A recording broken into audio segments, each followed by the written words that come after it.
Subscribe, comment, like.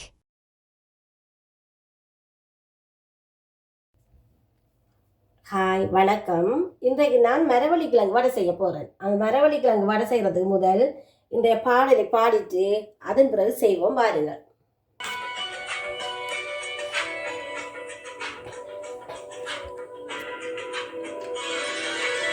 எங்கே எனது கவிதை, கனவிலே எழுதி மடித்த கவிதை,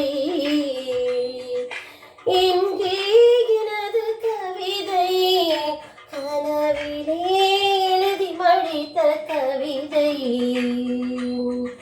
விழியில் கரைத்து விட்டதா அம்மம்மா, விழியில் அழித்து விட்டதா, கவிதை தேடி தாருங்கள், இல்லை என் கனவை மீட்டு தாருங்கள், எங்கே எனது கவிதை, கனவிலே எழுதி மடித்த கவிதை. சரி, மரவள்ளி கிழங்கு வடை செய்வதற்கு தேவையான பொருட்கள் என்னவென்று பார்ப்போம். 1 கிலோ மரவள்ளி கிழங்கு தோல் சீவி கழுவி வைத்திருக்கேன். அதோட பெருஞ்சீரகத்தூள் 1 மேசைக்கரண்டி, சின்ன சீரகம் 1 தேக்கரண்டி, கோதுமை மா அதோட போட்டு கலப்பதற்கு ஒரு 100 கிராம் மா எடுத்திருக்கிறேன், கார்ன்ஃப்ளவர் 1 மேசைக்கரண்டி, உப்புத்தூள் தேவையான அளவு, சிறிதாக நறுக்கிய வெங்காயம் 150 கிராம், காஞ்ச மிளகாயை ஒரு 2 எடுத்திருக்கிறேன், அதோட கறிவேப்பிலை சிறிதளவு. இனி நாங்கள் செய்வோம் பாருங்கள். இந்த கிரேப்பர் இந்த பெரிய இதால் தான் நாங்கள் இப்போ இந்த மரவள்ளி கிழங்கு சீவி எடுக்க போகிறேன். சீவி போட்டு உங்கள்கிட்ட எப்படி இருக்குன்னு சொல்லி காட்டுறேன் பாருங்க. இவ்வாறு எல்லா கிழங்குகளையும் நான் சீவி எடுக்கிறேன். எடுத்த பிறகு காட்டுறேன் எப்படி செய்வோம்னு சொல்லி. இனி நான் இந்த மரவள்ளி கிழங்கு வடை செய்கிறதுக்கு எப்படி செய்ய போகிறேன்னு பாருங்க. இந்த மரவள்ளி கிழங்கு துரி வச்சிருக்கிறேன். அதுக்குள்ளே சிறிதளவு மஞ்சத்தூள்,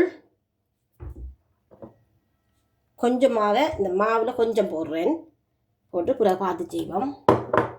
இந்த அரிந்து வைத்திருக்கிற அனைத்து பொருட்களையும் ஒருமிக்க போடுவோம்.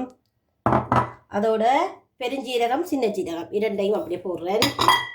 போட்டுட்டு கொஞ்சம் உப்புத்தூள் தேவையான அளவு போடுவோம். சிறிதளவு கார்ன்ஃப்ளவரும் போடுறேன். போட்டுட்டு பிரட்டிட்டு காட்டுறேன் இல்லைங்க அப்படின்னு. நான் இந்த வடைக்கு எல்லாத்தையும் ரெடி பண்ணிட்டேன். இந்த அளவு பதத்திற்கு நீங்கள் வடிவாக இதே மாதிரி குழச்சி எடுக்கணும். எடுத்த பிறகு நான் சுட்டு போட்டு காட்டுறேன் எப்படி வடை செய்கிறேன்னு சொல்லி. இவை எல்லாவற்றையும் நன்றாக குழைத்து இதே அளவு தன்மையில் எடுக்கணும். எடுத்துட்டு நான் இப்போ எண்ணெயில் பொரித்து காட்டுறேன் இந்த மரவள்ளி கிழங்கு வடை எப்படி வருதுன்னு சொல்லி. இப்படி நான் சிறு சிறு உருண்டைகளாக பிடித்து வைக்கிறேன். இப்படி ஒவ்வொரு உருண்டைகளாக சிறிய சிறிய உருண்டைகளாக நான் இந்த பிடித்து வச்சிருக்கிறேன். எல்லா உருண்டைகளையும் பிடித்துட்டு நாங்கள் பொரிப்போம்.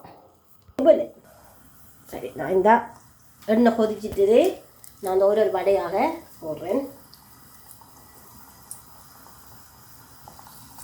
கலக்கக்குள்ளே கட்டாயமாக கார்ன்ஃப்ளவர் ஒரு சிறிதளவுனா போடணும். போட்டால் தான் அந்த வடை உடையாமல் வரும்.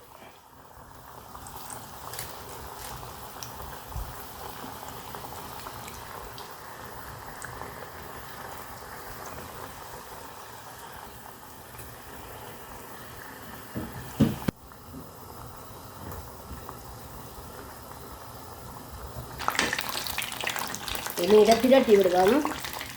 பிரட்டி விட்டாக்கா மற்ற பக்கமும் பொடி கொட்டுறது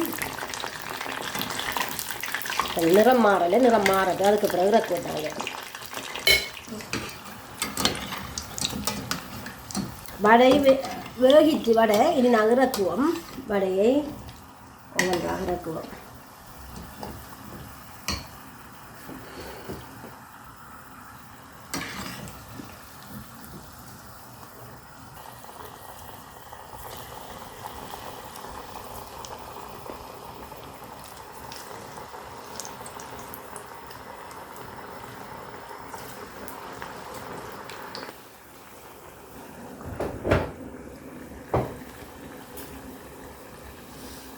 இவ்வாறு பொரிந்து வருது. இனி பொரிஞ்ச பிறகு நாங்கள் இறக்குவோம்.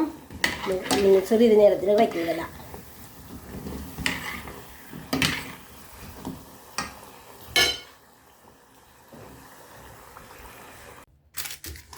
நான் இப்போ எல்லா வடையும் செய்து முடிச்சிட்டேன்.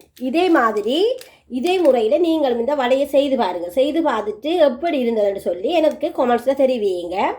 இனி நாங்கள் அடுத்த வீடியோவில் உங்களை சந்திப்போம். ஓகே, பாய்.